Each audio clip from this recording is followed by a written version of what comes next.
All right, guys, let's talk about the Cleveland Cavaliers. On Sunday, they lost to Oklahoma City. It was their first loss since acquiring James Harden. Tonight, they're back in action against the New York Knicks at home, 7:30 on Peacock, NBC. So make sure you guys tune in. It's a nationally televised game.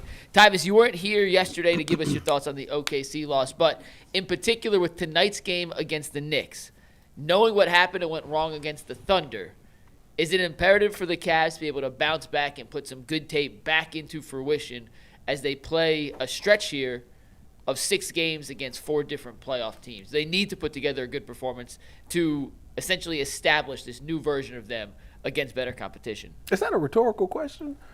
Slightly. Because if I came up here and said, no, they need to go out there and lose another one, that'd be ludicrous. No, absolutely, they need to bounce back, and I think that they will. I think that the biggest thing is that, with OKC, it was one of those games where you didn't have Jalen Williams and you didn't have SGA playing, so you didn't necessarily know how up you would be for that game. It's not really a realistic outlook of what it could be. Obviously, those two superstars would change what happens. Obviously, you would think for the better.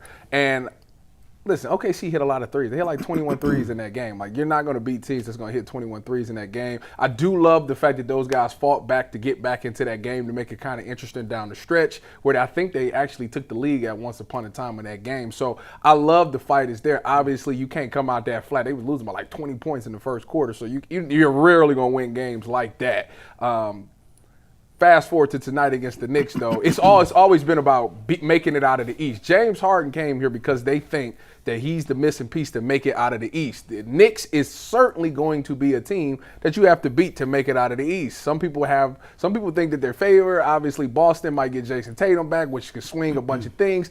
The fact of the matter is, this is a test. We've struggled with the Knicks in years past. Obviously, when you go back to that playoff run a few years ago when they beat us, that's still on every Cavalier's mind. You always want to question toughness when it comes to the Knicks. So to me, they could put a lot of that stuff to bed. They could show what having James Harden will be like in the postseason. Yes, I understand that the regular season and the postseason is 2 totally different seasons, but we still, as a fan base, need to see it on tape. We need to see y'all compete against some of these good teams, because the teams that y'all beat was teams y'all was supposed to beat. When you see teams like the Knicks, that's a team that arguably can make it out of the East. So I want to see what this team looks like. Healthy, you're getting Mobley's back. I know he was on a minute restriction and all of those things, but he's starting to find himself. Sam Merrill was back. Wade, all those guys are starting to come back to be healthy. Obviously, Strus is the one guy that's not in the lineup still.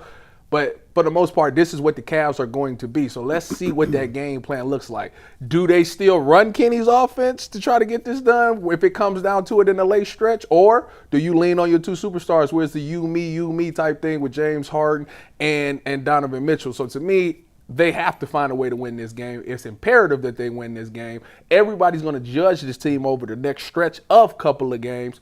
So you might as well start it off nice against the Knicks. I think they're going to come out more focused. I think they're going to come out asserting more energy. This game, I know you just said you didn't know how up to last game they would be without SGA and Williams there. They didn't have Alex Caruso as well, but to me, if you go back to last game, I kind of felt like the Cavs should have knew what type of time it was when they stepped on the court. Mm-hmm. If you recall, the last time we was at OKC, they blew our doors off, and that game was over by the time we got to the second quarter. So the fact that we came out here and we get blitzed and we down 23-5 early with like 8 or 9 turnovers in the first quarter, that's unacceptable. Excuse me, especially after you make all the trades that you made. If you want to be a championship contending team, championship contenders don't find themselves down 23 points. Championship contenders don't turn the ball over 17 times, and then it ends up resulting in 31 points for the opposition. And championship contenders don't miss clutch-ass shots with the game in balance with, a minute or so to go. Mm-hmm. And so all those things took place. I give the Cavs credit for clawing back and fighting back to get in that game. I thought that Kenny made a great adjustment by, putting Sam Merrill in and starting, and the Cavs ended up taking the lead in the third quarter. So you fast forward and we going against one of those Eastern Conference foes tonight that has given us issues in the past. And by all accounts, they are a very tough team, and they are a team that's clicking on all cylinders right now, just like the Cleveland Cavaliers. So you got to come out here tonight and assert yourself, because the last thing that you need is to step into your home arena where it's pretty much going to be like a playoff atmosphere and lay an egg against another quality team. And now everybody going to be questioning like, okay, is this team just damn good against, low-tier opponents, or can they actually get on that level and play championship caliber basketball consistently against championship caliber teams? I can't remember a time where I saw the Cavs take it to the Knicks or the Celtics physically. Like I can't remember a game where they came out in the Knicks or playing the Knicks or the Celtics, and all of a sudden they were like, "Oh no, we're not playing with y'all." They got after it immediately and physically dominated them. This is a game where I think, when you said that 17 turnovers, I didn't like the energy they came out with. I didn't like the energy at all, because these games that we're looking at here, we've been spot shadowing these games since the trade happened. We all knew that they were going to have this stretch where they're going to be playing really good teams led by Oklahoma City Thunder. Then we're going to get the we're going to get the Knicks. Then we're going to get the Detroit Pistons. So we already knew what that is. If you're not clicking offensively, that's cool. But the thing that I don't like is the lackadaisical laissez-faire with the basketball early in the game on the road. You know that the Oklahoma City Thunder is going to play a specific brand of basketball. You know it. And Kenny probably done told him. The second thing that I want to drill down on more, and I'll throw it to you guys, is, man, I don't know if the Cavs have a higher ceiling running their offense with Donovan Mitchell and James Harden in a system that they've been running so far. Because to me, I think that they're going to have to tweak how they use James Harden.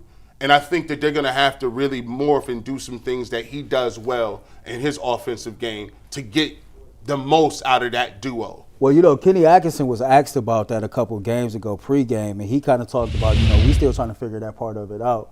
What style of offense are we going to run? Because, essentially you want to play to the strengths of your players, right? And if this Cleveland Cavaliers team end up being a better pick and roll team, with James Harden aboard versus, the style that Kenny Atkinson was playing prior to the trades, then good coaches, good organizations adapt to the situations in real time and in real life. And I don't think Kenny have an issue doing so. And so you got to think, this basketball team, the makeup of this team, the identity is totally different from the last time we played the Knicks. And so, as we kind of go forward, we got 23 games left in the regular season, by the time we get to the end of the regular season, I think we'll have a better idea of what the Cleveland Cavaliers' true style is and what the rotations are going to be. Whoever asked Kenny that question must have been really, really smart. Must have been really, really smart. I think so. You know what I'm saying? I think actually he's wearing a hoodie right now with three of the GOATs on there. It's sad how people be begging for credit and spotlight attention, but it's disgusting. I ain't out here for credit. Anyways, I didn't say who asked it. I just said whoever did. The one thing that hasn't changed. Obviously, you got some different pieces on the Cavs from the last time, that Knicks series when we lost to them. But the one thing that hasn't changed is the post play. You still got Evan and you still got Jared down there, and obviously Mitchell Robinson versus Cat. It's going to be quite interesting. Jared Allen kind of got slowed down just a tad bit. He was scoring 20-plus points. I think he finished with, 13, 14 points? Got 11 points, 13 rebounds. Yeah, so, it kind of slowed down a little bit. If he is who we think he is, and James Harden is unlocked him and all these things, this would be the game for me to let me know. Obviously, I can't change Sunday. It is what it is. I got to move forward. If I really want to make it out the East, Jared Allen, to me, is going to have to be able to play and have those 20-plus games. He's going to have to establish himself, because there's been so many times that we watch Jared have a stretch where he looks really good, but then when he's not interested, the rebounding goes down, the scoring goes down. You can't do that in these next stretch of games.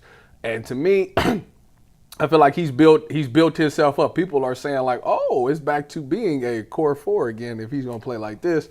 Well, I'm going to find out. I'm going to know something.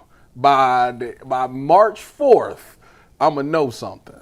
The thing that we're going to have to watch, McNuggets, though, and this is going to be a thing that I think people is going to start to talk about, is what's the optimum aggressive level for James Harden?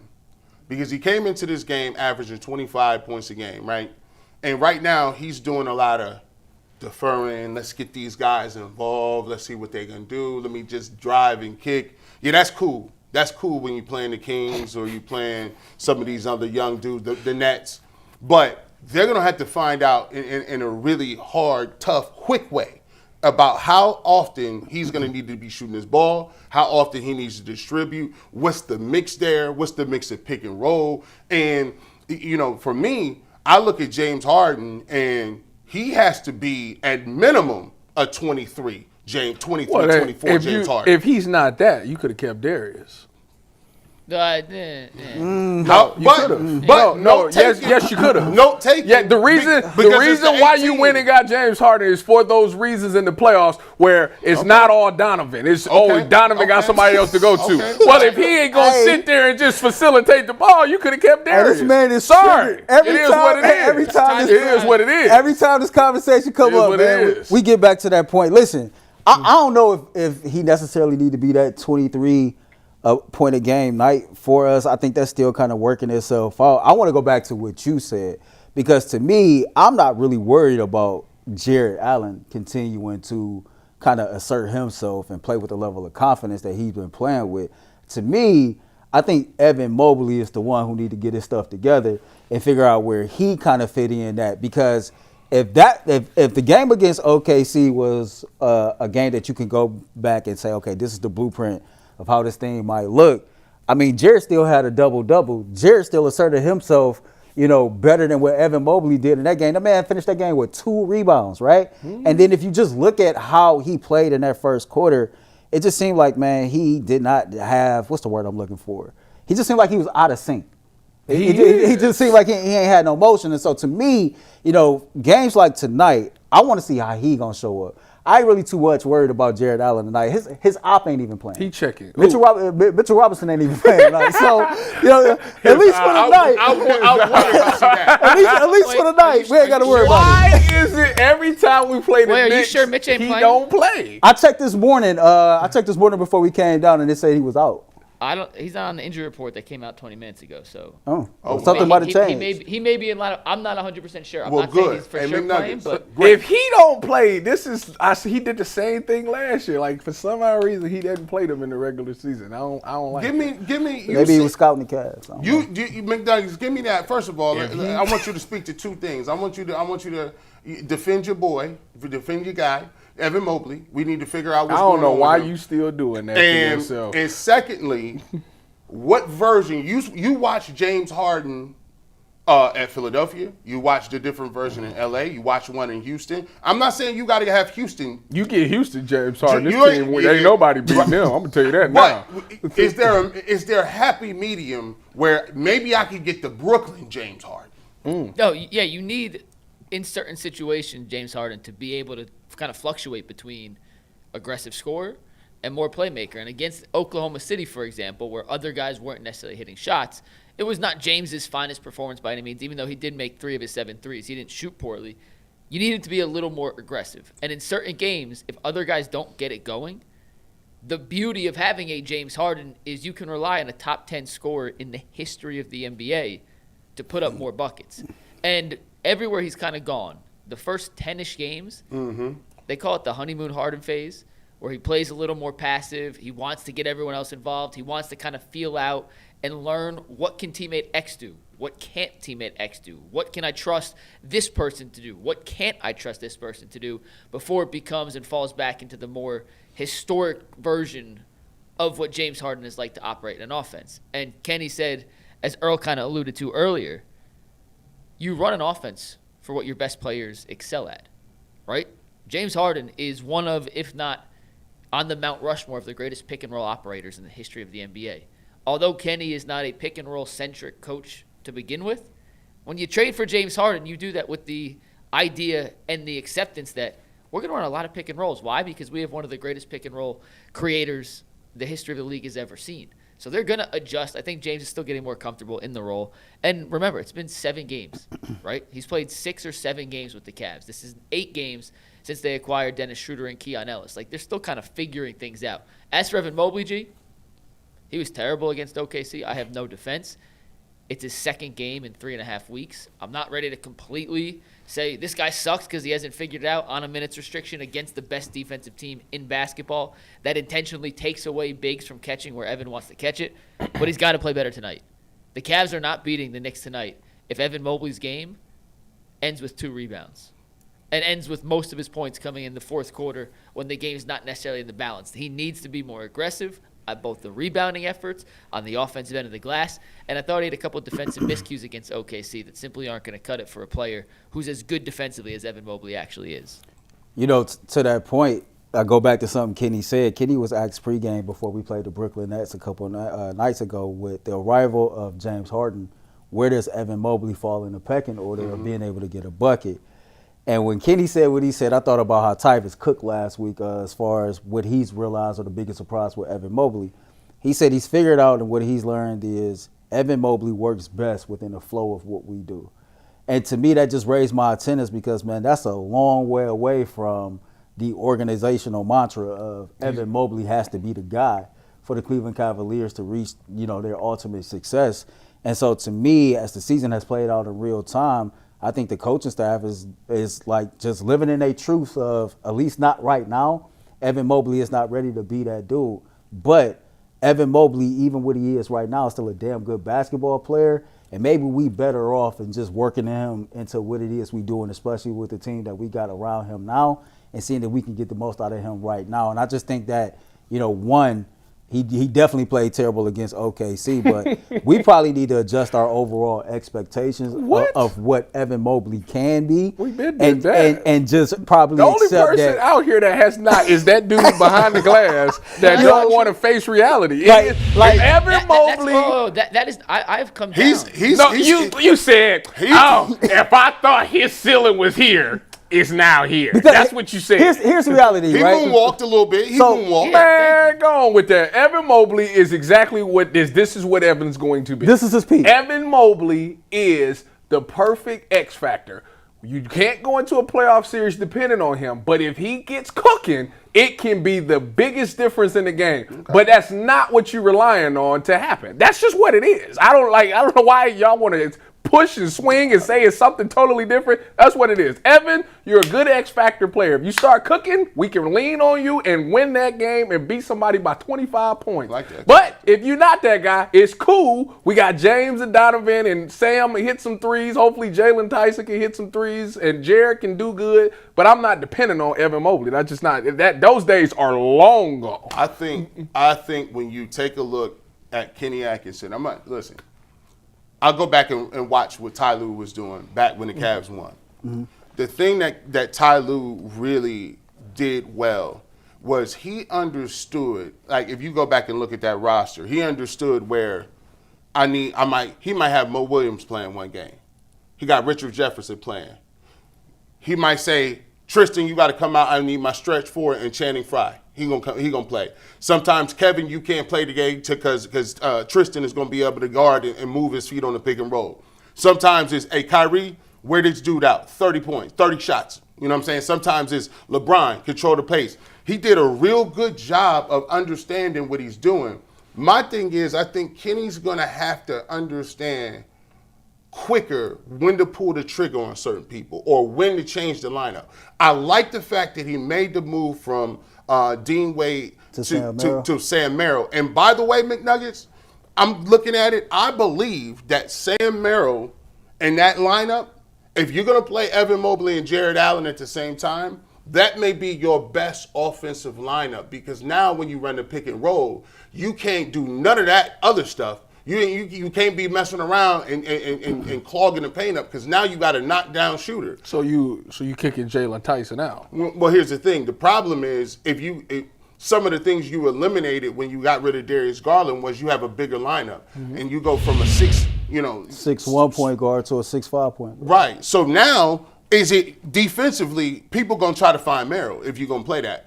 And I think he kind of showed you a little bit. He went to some more zone. And I think you might have to play zone a little more with Merrill. But in terms of finding your best, the best offensive lineup, your best offensive lineup might be one of the bigs, Jalen Tyson as a shooter, spacing, Sam Merrill, and Mitchell and Harden. Yo, it's funny that you brought up Ty Lue. I went back and I watched Game 7 of the NBA Finals from 10 years ago. And when the Cavs came out at halftime, it was J.R. Smith who hit some big-ass shots. And it was Tristan Thompson that was switching out on Steph Curry on a perimeter. And you just noticed that third quarter is when the Cleveland Cavaliers really started to bog down Golden State defensively, and that was just a hell of an adjustment. But I don't know. I think Kenny has done a good job, in my opinion, realizing in real time what's working and what's not working, whether it be before a game or in game, and being able to just make those proper adjustments based on the situation at hand. And I think every situation is going to warrant something different. Against OKC, we couldn't hit no baskets. We couldn't hit no shots.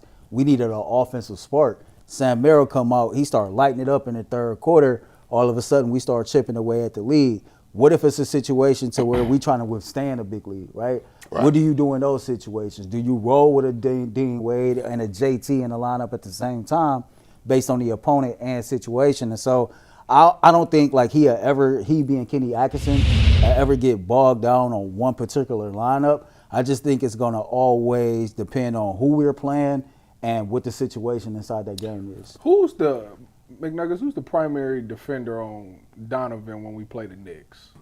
So me and Earl were talking about this earlier this morning. I think if I had to make my best guess, Bridges. And assuming they're starting the lineup without Mitchell Robinson, it'll be Cat at the 5, Bridges, Anunoby, Hart, and Brunson, which has been their starting lineup when everyone's kind of healthy. They bring Robinson in. I think they put Brunson on whoever the 3 is, whether it's Wade, Merrill, whoever. They'll put Hart on either Don or Harden, and then Mikal Bridges on the other. And they'll put Cat on Mobley and OG Anunoby on Jared Allen. So when the Cavs run pick and roll, they're switching into an Anunoby as opposed to into Cat, if Jared Allen's the screener. They going to put Anunoby on Jared Allen? Let me make my parlay. That's a guess, Ty. That's a guess. I mean, you think Jared Allen is supposed to cook on that? What? Nah, that's not a. What? Anunoby on Jared Allen is not a crazy mismatch. But that's a shame. But listen to what Mike's saying. Then that's a shame. The whole purpose of that is if the Cavs run a pick and roll, when what you just said, you want to have it to where Cat ends up on JA.